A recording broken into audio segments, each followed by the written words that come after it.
మొట్టమొదటిగా తెలుసుకోవడం ఎలా దాని గురించి మాట్లాడదామండి. అసలు ఈ వశీకరణ అనేది తెలుసుకోవడం ఎలా అని మాట్లాడుకుందాం. వశీకరణానికి మెయిన్ ప్రథమం ఒకటే అండి తెలుసుకోవడంలో.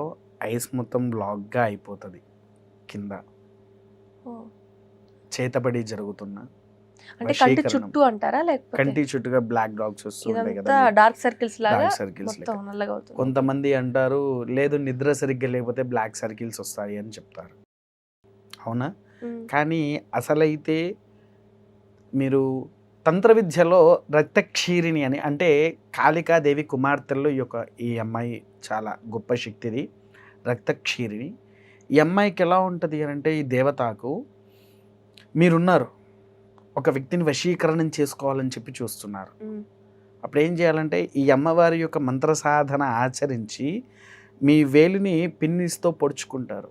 హ్మ్. పొడుచుకొని ఒక 5 రక్తపు చుక్క బొట్లు తినే అన్నంలో కలిపేసి వారికి భోజనం పెట్టండి. హ్మ్.